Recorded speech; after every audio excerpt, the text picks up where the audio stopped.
Tout au long de ces 50 ans d'histoire, l'intégration européenne a fait de grands progrès. Ses réussites sont remarquables et le groupe du PPE-DE a toujours été en première ligne pour pousser à davantage de coopération afin d'atteindre nos objectifs communs. Néanmoins, il reste encore beaucoup à faire dans de nombreux domaines. Un de ceux-ci concerne l'immigration illégale. Ici, à Malte, je me trouve face au camp d'immigrants illégaux de Al-Far. Ils sont arrivés ici en provenance de différents pays. Certains ont fui des guerres civiles ou des conflits régionaux. D'autres ont été poussés par la faim ou l'indigence. D'autres, simplement, parce qu'ils rêvaient d'un futur meilleur. Mais tous sont venus de façon illégale.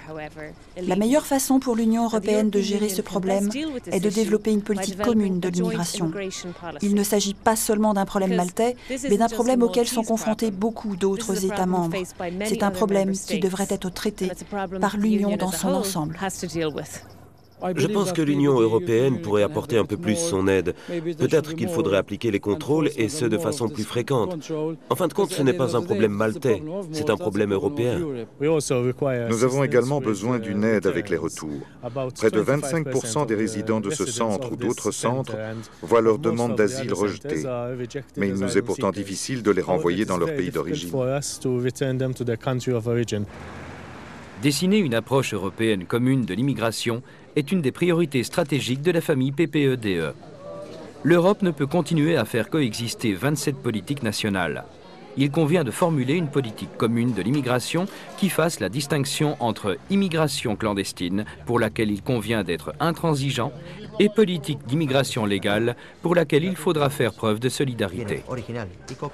Aujourd'hui, le terrorisme représente la principale menace contre nos valeurs et notre société. Il est urgent d'intensifier la collaboration politique entre États européens et États musulmans et de réorganiser et reformuler les institutions européennes responsables de la sécurité. Le plus urgent pour le groupe du PPE-DE est de conférer aux institutions européennes un rôle politique, aussi limité soit-il, qui soit visible et compréhensible par tous les citoyens européens qui considèrent cette menace comme étant une menace commune. Si les pays coopéraient et s'unissaient pour se débarrasser ensemble du problème de la drogue, alors ils pourraient démanteler les gangs, arrêter leurs membres et les emprisonner dans les différents pays. Le groupe du PPE-DE souhaite également protéger efficacement les citoyens contre la criminalité organisée. Il est nécessaire d'envisager une action commune afin de prévenir et combattre le crime. L'Europe est considérée comme l'un des principaux acteurs mondiaux. Il faudrait qu'elle fasse davantage pour protéger notre société et nos enfants.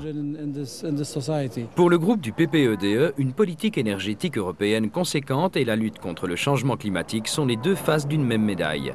Dans la perspective d'un développement durable, la politique énergétique de l'Union européenne doit être basée d'une part sur la sécurité des approvisionnements pour faire face à tout risque éventuel de pénurie et d'autre part sur la lutte contre le changement climatique. À cet effet, le groupe du PPE-DE se prononce en faveur d'un mix énergétique favorisant l'utilisation de sources d'énergie à faible émission de gaz à effet de serre. Pour nous, c'est le consommateur qui est important. C'est en fonction de ses besoins en termes de qualité et de protection sanitaire que nous produisons. Nous avons transposé tous les règlements de l'Union européenne pour garantir aux consommateurs la sécurité alimentaire.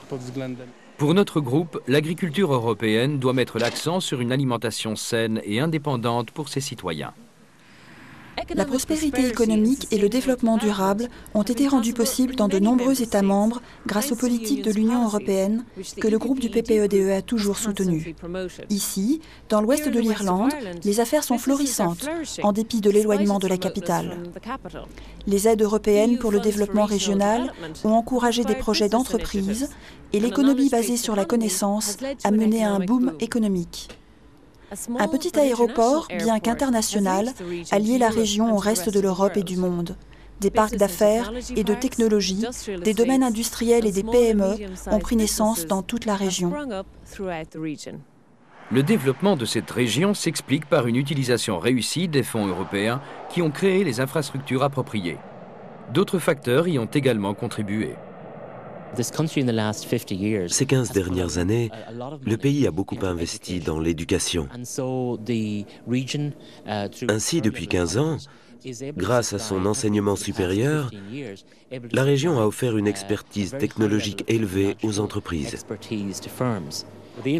L'afflux des aides au développement de l'Union européenne et le développement des propriétés se sont multipliés dans l'ouest de l'Irlande. Et vous pouvez le voir aujourd'hui avec le nombre d'hôtels, de centres de loisirs et d'activités. Regardez l'Irlande aujourd'hui, sa croissance et sa prospérité. L'Europe a joué un rôle important. Avant, l'Irlande était très introvertie. La contribution de l'éducation a été une grande réussite, en particulier Erasmus. Pour le groupe du PPE-DE, la cohésion interne est essentielle à l'Union européenne et on devrait continuer à lui dédier les ressources budgétaires suffisantes pour mettre en œuvre les politiques nécessaires. La politique de cohésion de l'Union européenne devrait fermement résister à toute future tentative de renationalisation. Un marché unique, innovateur, en croissance, ouvert et efficace doit être la réponse aux défis de la mondialisation. La meilleure façon de défendre la cohésion sociale est de favoriser la création d'emplois. Or, seul un climat de croissance économique soutenu par un niveau élevé de confiance dans les entreprises peut inciter à créer des emplois. Nous voulons achever un marché unique, ouvert et efficace et promouvoir une société européenne dynamique, innovante et fondée sur la connaissance. Il est nécessaire de faire la jonction entre le monde de l'éducation, de la recherche et de l'entreprise avec une attention particulière pour l'économie digitale. La Banque centrale européenne doit être totalement indépendante des politiciens. Mais il y a une grande différence entre ignorer les politiciens et suivre leurs instructions. La BCE doit tenir compte de ce qui se passe dans le monde réel. La stabilité de l'euro, l'indépendance de la Banque centrale européenne et des finances publiques saines aboutiront à l'augmentation du niveau de vie et l'amélioration de la cohésion sociale. L'Union européenne se doit de défendre les valeurs de son modèle social. De nombreuses réformes seront nécessaires pour faire face aux défis démographiques et à la mondialisation. La défense du modèle social européen est capitale pour notre famille politique. Ceci était un programme spécial sur les priorités du groupe du PPE-DE.